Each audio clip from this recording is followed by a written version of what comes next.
ఓం అస్మద్గురుభ్యో నమః. లక్ష్మీనాథసమారంభం అస్మదాచార్యపర్యంతం వందే గురుపరంపరం. వసుదేవస్తం దేవం కంసచానూరమర్దనం దేవకీ పరమానందం కృష్ణం వందే జగద్గురుం.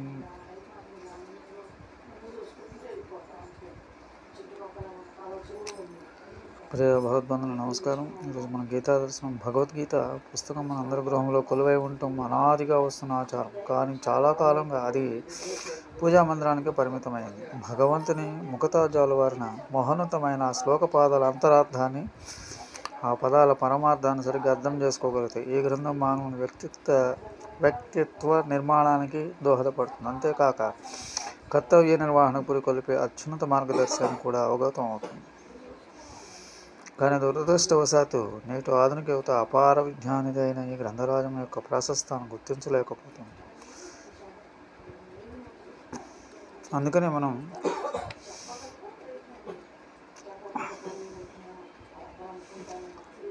జ్ఞాన సర్వస్వమైన భగవద్గీతను, అందులో తత్వాన్ని జనసామాన్యానికి అలవోకలింపజేసుకోవటానికి కలదని విశ్వసిస్తున్నాం. భగవద్గీతలో ఉపనిషత్తుల్లో కొన్ని ముఖ్య శ్లోకాల భావార్థం తెలుసుకునే ప్రయత్నం చేద్దాం.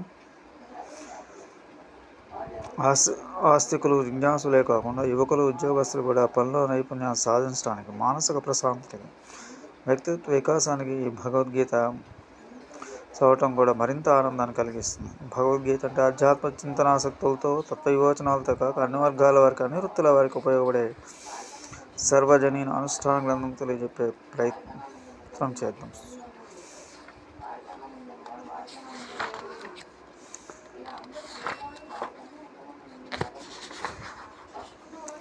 ప్రణామంత్రం. సర్వోపనిషద్ గావో ధోగ్ధ గోపాలనందన పార్థోవస సుధీర్భోక్త దుగ్ధం గీతామృతం మహత్. ఉపనిషత్తులని ఆవులు, గోపాలనందనుడైన శ్రీకృష్ణుడే పాలు వెతికేవాడు. పార్థుడు ఆవుదూడ. శుద్ధ బుద్ధి కలిగిన వారు పాలు తాగేవారు. అతి మధురమైన గీతయే పాలు. పార్థుడికి లేదా అర్జునుడికి దారి చూపేవాడు పార్థసారథి అంటే శ్రీకృష్ణుడు. ఆయన ఈ మానవాళికే ఆయన మార్గదర్శకత్వం దైవికమైనది. అది గీత లేదా భగవద్గీత రూపంలో మనకి అందించబడింది.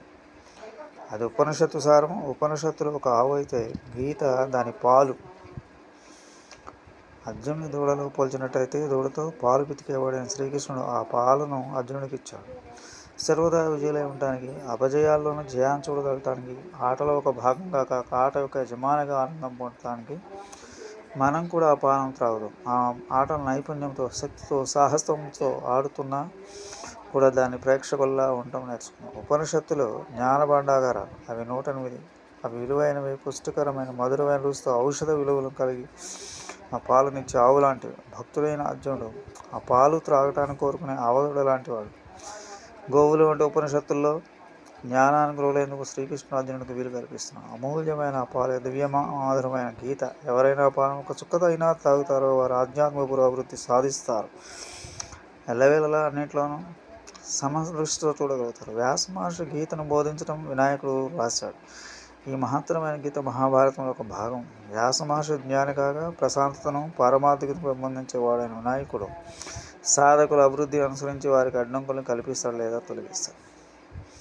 అర్జునుడు శ్రీకృష్ణుడు ఒక శిష్యునిగా శరణ కోరుతాడు. అప్పుడు శ్రీకృష్ణుని భగవద్గీతను ఆలపించి అందరి అజ్ఞానాన్ని తొలగించి అందరికీ జ్ఞానజ్యోతులు వెలిగించేవాడు. గీత ఘనత ఏమిటి? మీరు ఆ మాట 10 సార్లు పలికితే దాని గొప్పతనం తెలుస్తుంది. ఆ మాట తిరిగి రాస్తే తాగి అవుతుంది. దేవుని కోసం అన్నిటినీ త్యాగం చేసిన వ్యక్తి అనే మాటకు అర్థం. కనుక గీత ఓ మనిషి అన్నిటినీ త్యాగం చేసి భగవంతుని మాత్రం కోరుకొని బోధిస్తుంది. కనుక సన్యాసులైన, సంసారాలైన తమ మనస్సులో నుండి అన్ని రకాల బంధాలను వెదిరించి పారవేయాలి. గీతలో చెప్పబడిన శ్రీకృష్ణ బోధనలు ఈ ప్రపంచాన్ని ఇప్పటివరకు తెలిసిన బోధనలో అత్యంత మహత్తరమైనవి. ఆ అద్భుతమైన కావ్యాన్ని రచించిన వ్యక్తి ఈ ప్రపంచాన్ని పునర్జీవింపజేసే శక్తి గల ఒక వెళ్ళు మనం సృష్టించగలిగితే జీవితాన్ని గడిపిన అరుదైన మహాపురుషులు ఒకరు. ఆ భగవద్గీత రచించగలిగినట్టు మేధస్సును ఈనాటి మానవాళి ఇంకోరు చూడబోదు. అవును,